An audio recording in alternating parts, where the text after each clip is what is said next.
23 November 2024 रोजी पुणे जिल्ह्यातील विधानसभा मतदारसंघासाठी मतमोजणी प्रक्रिया सुरू होईल। पुण्यामध्ये 8 शहरी ज्या कॉन्स्टिट्युएन्सीज आहेत त्याची मतमोजणी ही FCI गोडाऊन कोरेगाव पार्क येथे सुरू होणार आहे। 2 ज्या पार्लमेंटरी कॉन्स्टिट्युएन्सी आहेत मावळ आणि भोसरी त्याची मतमोजणी बालेवाडी स्टेडियम मध्ये होतीये।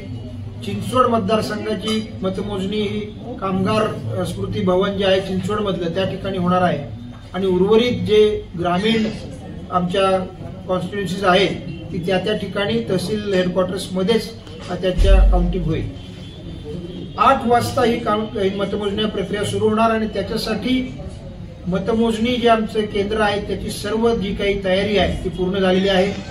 त्यासाठी आवश्यक असणारा स्टाफची नेमणूक पण झालेली आहे आणि आजच या स्टाफचं रँडमायझेशन हे या काउंटिंग ऑब्झर्व्हरच्या समोर पूर्ण करण्यात आलेलं आहे। एकूण काउंटिंग करता प्रत्येक उमेदवाराला एक प्रतिनिधी नेमता येतो, प्रत्येक असेंब्ली सेगमेंट निहाय आणि टेबल निहाय, आणि त्याप्रमाणे मतमोजणी प्रतिनिधींची नेमणूक करण्याचं काम संबंधित निवडणूक निर्णय अधिकाऱ्यांच्या स्तरावर देखील पूर्ण झालेलं आहे। याची एक रंगीत तालीम उद्या घेतली जाते प्रत्येक मतदारसंघामध्ये आणि त्याला काउंटिंग ऑब्झर्व्हर तिथे हजर असतात। त्यांचं एक फायनल ट्रेनिंग पण उद्या घेतलं जाईल आणि मग 23 तारखेला 8 वाजता मतमोजणी प्रक्रिया सुरू होईल।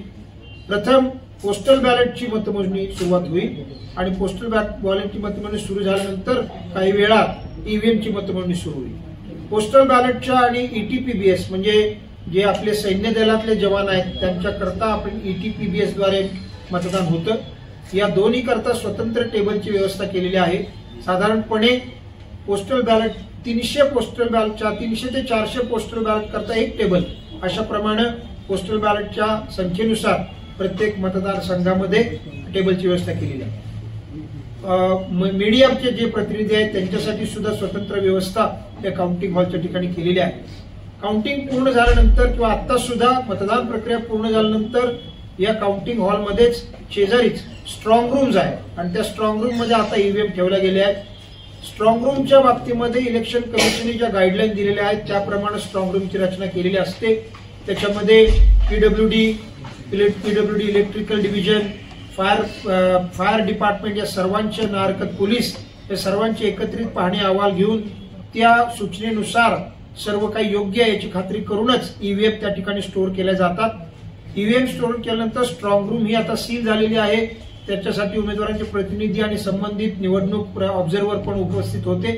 त्यांच्यामध्ये त्यांच्या समक्ष सर्व ज्या स्ट्रॉंग रूम आता सील झालेल्या आहेत त्या ठिकाणी त्याचं चित्रीकरण 24/7 हे CCTV द्वारे केलं जातं, कॅमेराद्वारे केलं जातं आणि त्याचं जे CCTV फुटेज आहे ते पाहण्यासाठी देखील कॅन्डिडेटचे प्रतिनिधींकरता आम्ही स्वतंत्र व्यवस्था केलेली आहे। त्या ठिकाणी 24 तास ते जे काही तिथे ते नेमू शकतात प्रतिनिधी आणि ते CCTV कव्हरेज पाहू शकतात। एकूण या सर्व निवडणुकीच्या मतमोजणी करता पुणे शहरामध्ये आणि इतर देखील बाहेर म्हणजे मतमोजणी केंद्राच्या बाहेर पार्किंगची व्यवस्था केलेली आहे। पब्लिक ऍड्रेस सिस्टीमची पण व्यवस्था केलेली आहे जेणेकरून बाहेर सुद्धा मतमोजणी केंद्राच्या बाहेर जे काही निकाल आहेत राऊंड वाईज निकाल ते आम्ही निश्चितपणे जाहीर करू जेणेकरून नागरिकांना देखील राऊंड निहाय निकाल कळतील। साधारणपणे कमीत कमी 19 राऊंड मतदारसंघामध्ये होतील, जास्तीत जास्त काही ठिकाणी 30 राऊंड्स पण होणार आहेत आणि जसे जसे प्रत्येक फेरीची मतमोजणी पूर्ण होईल तसे तसे संबंधित निवडणूक निर्णय अधिकारी ते जाहीर करतील आणि ते आपल्याला समजू शकतील। एकूणच मतमोजणी प्रक्रियेसाठी प्रशासन पूर्णपणे सज्ज आहे आणि 23 तारखेला 8 वाजता ही मतमोजणी प्रक्रिया सुरू होईल। धन्यवाद।